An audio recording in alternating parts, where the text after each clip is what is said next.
И сега е време да зборуваме за еден специфичен и уникатен концепт на македонската книжевна сцена. Тоа е дефинитивно делото Вдахновение на професорот Атанас Конески.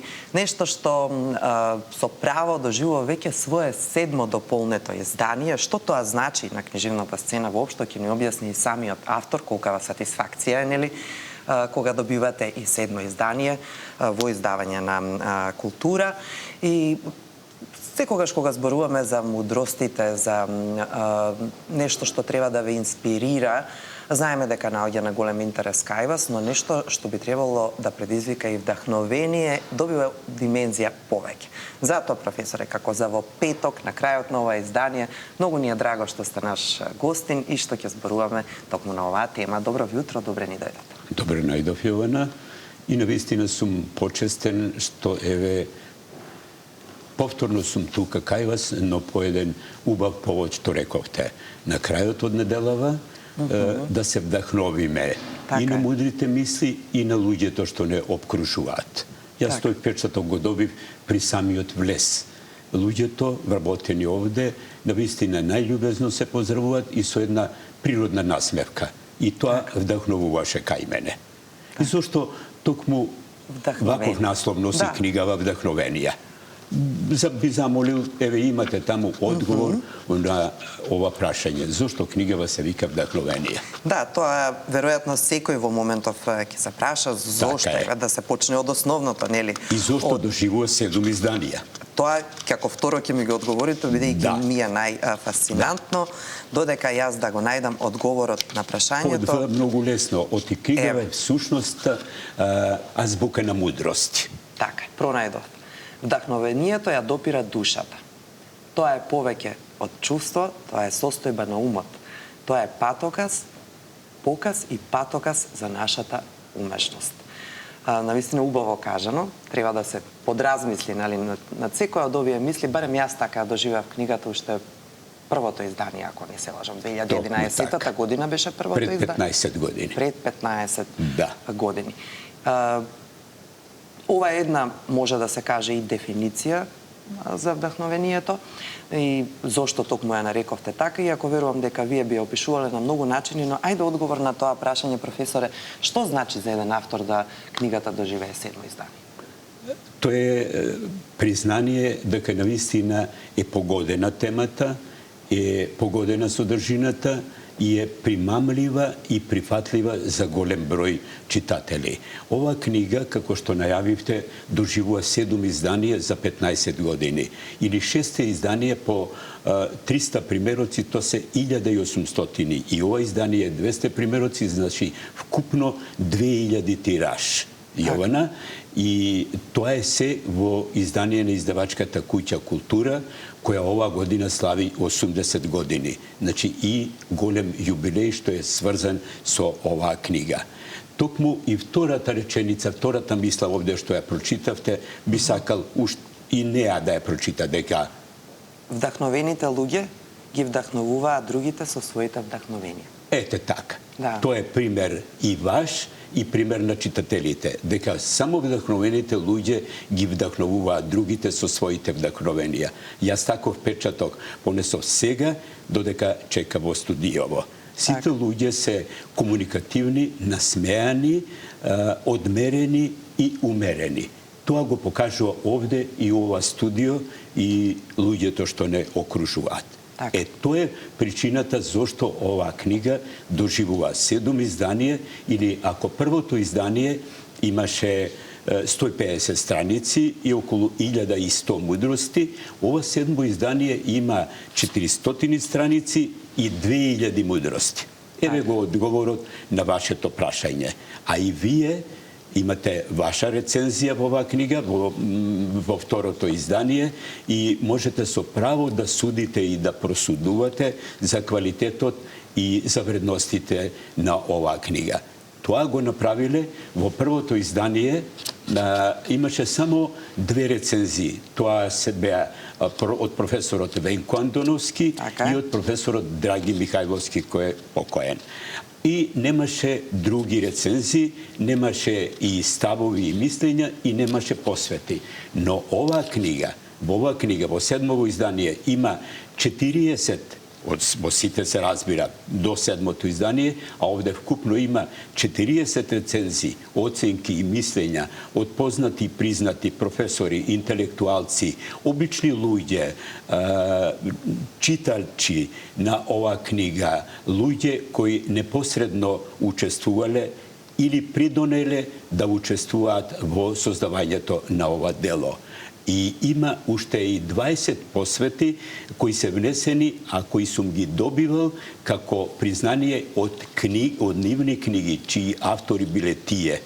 Тоа е потврда уште еднаш дека навистина оваа книга, како што рековте вие, е атипична, вредна и таква е оценката на сите рецензенти. Затоа и реков. Првата рецензија од професорот Венко Андоновски, дел од неа е ставен и на последната корица од оваа страна како врвно признание, односно како континуитет на останатите рецензенти во оценката за квалитетот на оваа книга. И благодарам на подсетата. Само малку дел од она што го кажа професорот доктор Венко Андоновски, вели: мудар е, остроумен и великодушен човекот Атанас Конески, кој ни го подарува ова свое ковчеже во кое ги положил најважните нешта што еден животен патник си ги чува како вредни спомени и сознанија, како нешто што на секој номад му се неопходни за да изгради својата животна филозофија и да преживее дури и во најсурови услови.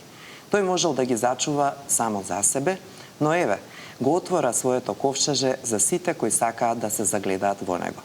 Благодарно за мудроста со која ни ги подаруваш овие мудрости, Атанасе.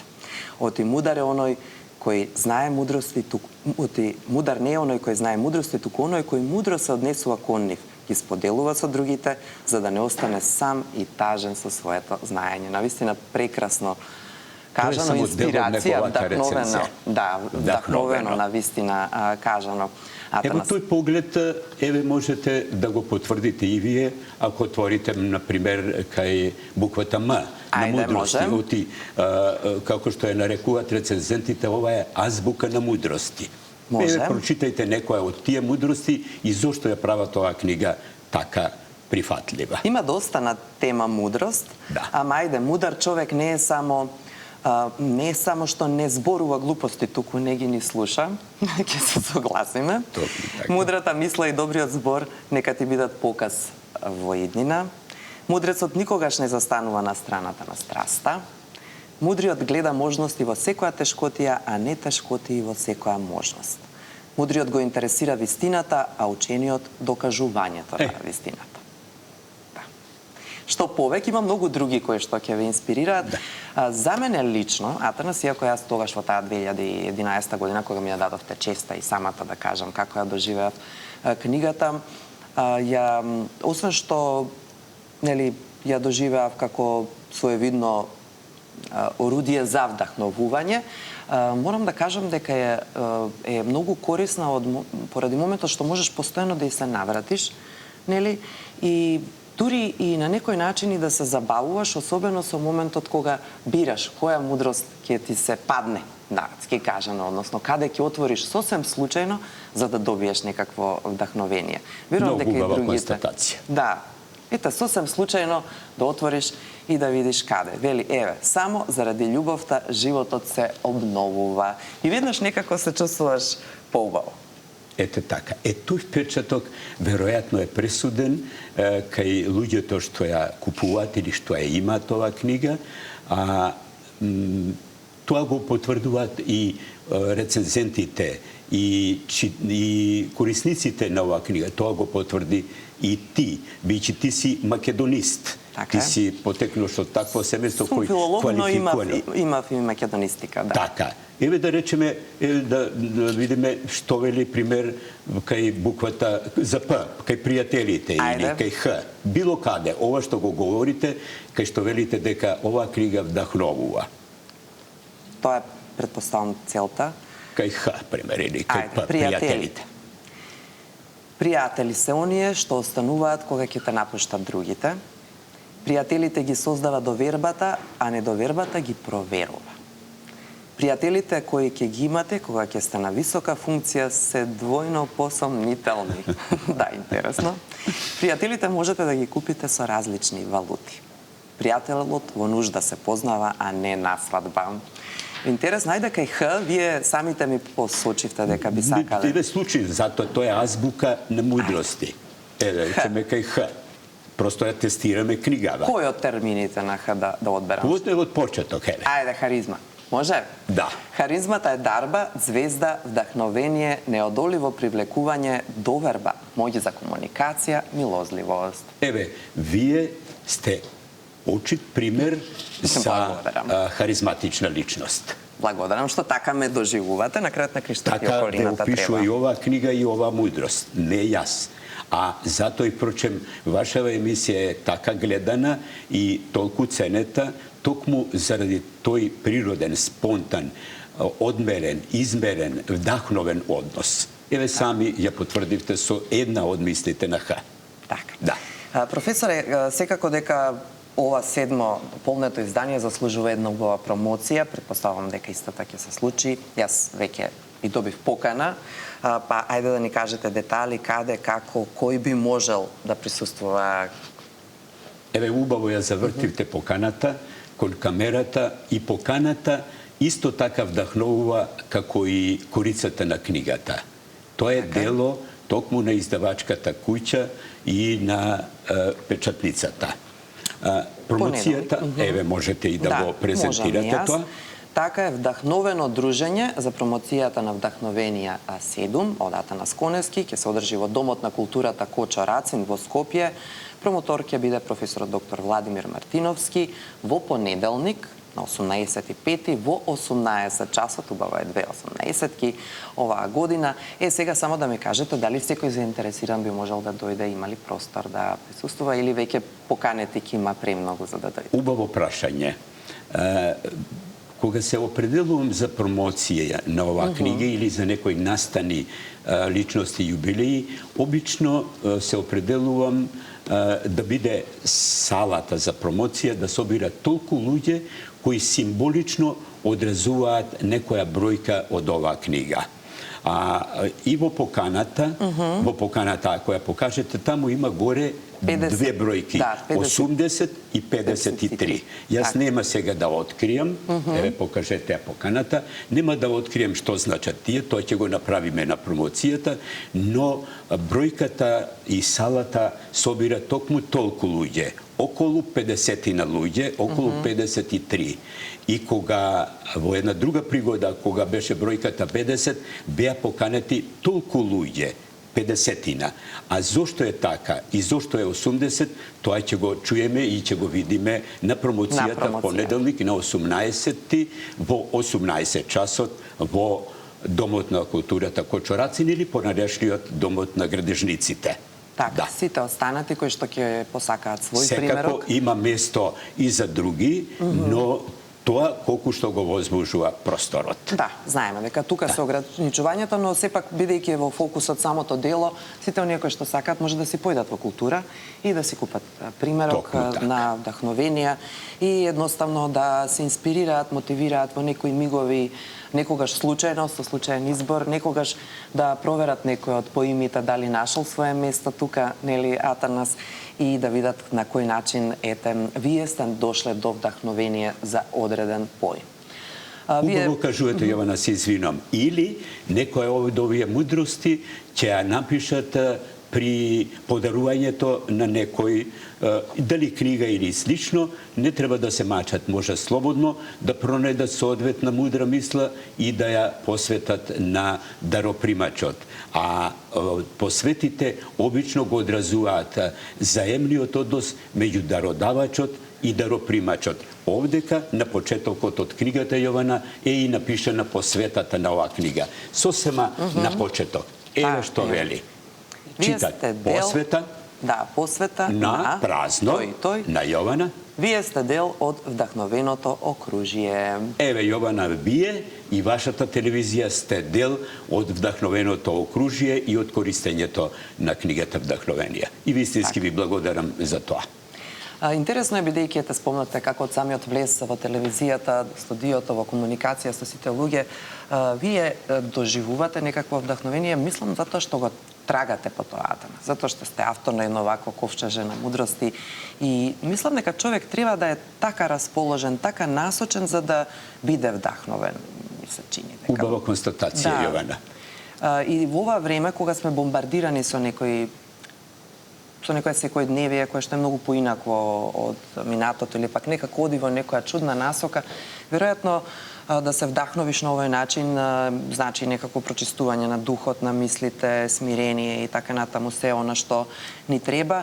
Па како го доживувате ова брзо време на информации кое што е сега дигитално поинакво? Вие се прилагодивте на него совршено, нели не се давате, но дали мудростите имаат истата вредност како можеби еве пред 15 години, да не зборувам ни пора? Знаете, ова не знам дали ќе ја најдете тука, но има една многу куса рецензија од професорката Ирена Кикеркова. И оваа книга вели добро е да се чува секогаш при себе. И имам забележано, луѓето што ја купиле или што ја добиле на подарок, обично ја чуваат крај себе тука, за да можат навистина во мигови кога така некој ги зафаќа некое друго расположение, да можат да прочитаат некоја мудра мисла и да ја применат во практиката. Тоа го кажуваат и моите пријатели, и моите